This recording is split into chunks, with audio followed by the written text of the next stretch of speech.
Hey, happy Sunday. Dealing with technology, don't want it to overheat. Got some good stuff today, okay? Um, Fact, many elders today, okay, who have always been Jehovah's Witnesses, grew up being taught that men who are Jehovah's Witnesses do not abuse women, meaning they don't participate in domestic violence or acts of domestic violence. Now, I know I have an audience of individuals who are not Jehovah's Witnesses or who may not even have a belief in a higher power, and I appreciate all, the views in the comments here. So I'm going to explain something. I do not want to offend, so just hang in there with me as I try to explain this, okay? So what I'm saying is, for these group of elders, many of them, right, growing up, if they've only been one of Jehovah's Witnesses, right, they were taught that men who are Jehovah's Witnesses do not abuse. They do not participate in domestic violence, meaning that, okay, men who do abuse are of the empire of false religion or worldly people, right? Okay, the empire of false religion, Christendom. That is not what goes on in this organization. Now, that's not true, okay? But that's something that they were taught, ingrained, right? So to not believe that, it has to be unlearned, right? And there's not enough information being produced to help individuals to unlearn that, definitely in my opinion, for sure, okay? Especially after what I've gone through, as an example, and so many stories that are continually to come out over time, okay? So how do I know that for sure? Okay, fine, bet. Go to jw.org, go to the Watchtower Library and look back, research domestic violence, and then look back at all those articles, right? Really, that little didn't start to come out until like about the 90s with the Family Happiness book. There is literally in print, like in the religion of Jehovah's Witnesses, there's this thing about it being in print. We're literally in print, right? You can see that that's what's being taught if you look at the information from like the 80s and so forth, okay? And I'm going off the top of my head. At one point I started to research that, but it's just too triggering for me because I would love to be able to go back and literally print off every article as far back as it goes on domestic violence, okay? So some of this may be inaccurate because it's been some time, right? But pretty much from like the 80s, like the 70s, like if you read that information on domestic violence, it's literally saying it. Also remember that if you go to the last time I checked, which was in the past 3 months through a person doing it for me, narcissism is not a word that you can even research, right, in jw.org. So there's no information being told about how to deal with narcissistic witnesses or you have a narcissistic spouse, okay?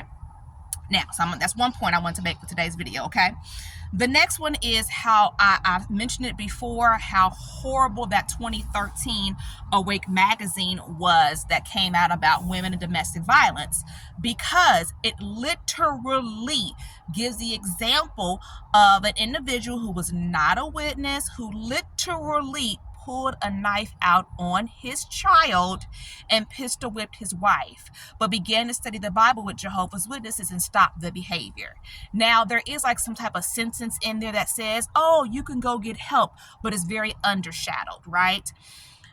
That magazine was so horrible for me because I read it with hope. I had just came, this 2012, I had left and came back. So 2013, this magazine comes out, or Awake magazine rather, comes out about domestic violence. Literally, domestic violence is the topic of it. Like the pictures that we were handing out to the community worldwide had a picture of someone who's getting ready to literally to strike his wife on it. So I'm hopeful of the information that's going to come in this Awake magazine, thinking it's from Jehovah God, thinking it's going to help me in my marriage. No, my ex read it and used it to continue to abuse by telling me, see, right? I'm not abusing you. I never pistol whipped you. I didn't do these things to you. Terrible magazine. Terrible magazine. I've even seen it, in more recent years when I was able, before, it all triggered, I've seen that magazine recircle on the jw.org main website. Terrible. Now, let me stop for a minute and get to the point of my video. Okay. Quick introduction. I'm Myra Cassidy, empowerment coach, religious trauma specialist, actress, writer, speaker, and you're watching Sisters Living with Religious Trauma Syndrome. What this is about? This is about me trying to raise awareness to an emerging field that of religious trauma and religious trauma syndrome, because I have it. Okay, very hard to deal with, very hard to manage. Yes, I'm an active witness. Yes, I'm an active witness. I get that is confusing. What this journey looks like for me is that I worship at home and follow my own regimen of worship at home while having limited contact with the congregation. That is what works for me. However, I do coach. I do one-on-one coaching, and yes, I absolutely do coach active, inactive, disfellowship, and exJWs. Yes, I do. Information is about that in the comments. I do not represent the Worldwide Association of Jehovah's Witnesses. Please, please, please subscribe to my channel, because that helps me out a lot. I'm trying to get to 1,000 subscribers. All right, getting back to the video. Okay, February 2nd of 2025, I posted a video, and it is called JW Elders Who Cheat on Their Wives. I'm very proud of this video. It is my most popular viewed video to date, with 3.5 thousand views. But the beautiful thing about that is that you look at the comments, you can see the stories, you can see the community, you can see how individuals who are sharing their stories are women and men who are supporting each other. I'm very, very proud of that video. So thank you so much to everyone who's been viewing my channel, my subscribers, and the people who watched that video. That's impact. That's the point I'm trying to explain. That's impact. Now, I waited some time to respond back to a comment that I got to bring it like this, because I wanted to give this individual time to respond back to me, etc., etc. Now, being on a public platform, not all of the comments are kind. What's beautiful about the comments in this video is you can see how other individuals checked somebody else for a comment. And I didn't even have to, right? But you see the stories pouring out from everything. I mean, horrible stories. One individual said she had to watch her sister-in-law, like her brother was an individual who did it, gave her AIDS, and literally says that he was not going to tell anybody. The only reason why he told is because he had to. He had AIDS, and he gave it to her, and she died. And she said she was a beautiful woman, would put Beyonce to shame. Died of AIDS. Terrible, terrible. The stories are terrible. One individual, and I didn't even catch if he's still a witness or not, but he literally said that his wife cheated with an elder who was his friend. It's terrible. So today, I wanted to address a comment that I got and talk about it really quickly. So I'm going to read it and then address it, okay? Because we have to think about what we're doing to people, okay? With some of the views. Okay, so this is the comment that I got. JW elders aren't basically any different in some respects than elders of other religions as far as marital infidelity goes. Other elders in other religions have and continue to do the same thing. Take the Baptist Church, for example, which is where infidelity is notorious. Marital infidelity is not new among professed servants of God. It has been going on for centuries, even among professed servants of Jehovah. Malachi 2:14 through 16 is listed, right? Big one, tears on the altar, right? That's that scripture. And, you know, when I reply back to people, I really try hard not to proselytize, right? To make my information welcoming. That individual reference that scripture. Okay. Jehovah's Witnesses, who are known worldwide for their high moral standards, even by their enemies, do not condone or tolerate sexual immorality from any of its members, including elders, who are certainly not exempt from divine punishment. Another scripture's reference, 1 Corinthians 5:9 through 13. Most witness men strive to be loyal and faithful to their wives, but sadly there have been a comparative few who have proven to be unfaithful to their mates, similar to the above cited scriptures that also occurred in the days of the prophet Malachi. Now, this is the part I want to hone in on, right? Because, there's, that I'm going to reread this because this is what I want to focus on. Most witnesses Most witness men strive to be loyal and faithful to their wives, but sadly, there have been a comparative few who have proven to be unfaithful to their mates, similar to the above cited scripture that also occurred in the days of the prophet Malachi. Most few. That's most few. I'm going to circle back around to that. JW elders, while the vast majority are faithful to their mates, some at times have strayed and have had to be disciplined by the committee of elders for their immoral conduct. Again, for emphasis, Jehovah's Witnesses do not tolerate or condone any immoral conduct from any of its members, even elders. I agree. Okay. Again, for emphasis, Jehovah's Witnesses do not tolerate or condone any immoral conduct from any of its members, even elders. I'm with you. Okay. This is my response. Hey, viewer. Thank you so much for this wonderful comment. I appreciate you sharing this information. I value all perspectives. I would like to know, are you a JW, male or female? If so, are you an elder, servant, etc.? Really, I would love to interview you privately with you representing your own personal experience and beliefs. If you're open to it, please let me know. Never respond, got a comment, that's fine. But it was very, very important that I understood clearly the perspective of this comment. Okay, clearly you must be a witness, right? But okay, are you a male or female? Are you a servant, elder, wife, pioneer? Who are you? Okay, so I don't know. It's unknown. I continue. And I'm not attacking this individual. Like I said here, now I'm not attacking you. Please keep in mind that I myself am an active JW who has religious trauma syndrome, so facts are super important. This helps an individual survive deconstruction and reclamation. I'm going to say it again. Survive. I said survive intentionally. Deconstruction and reclamation is a terrible thing to go through, okay? Especially when you got it as bad as me, because the way it rips your body and all these sensations that go through your body, terrible. With religious trauma, sadly, the religion is the cause, and a person is forced into a situation where they have to ask themselves if JWs or whatever religion the person belongs to really have higher moral standards than all other religions, or if this is just an expectation, opinion, or the way things are supposed to be.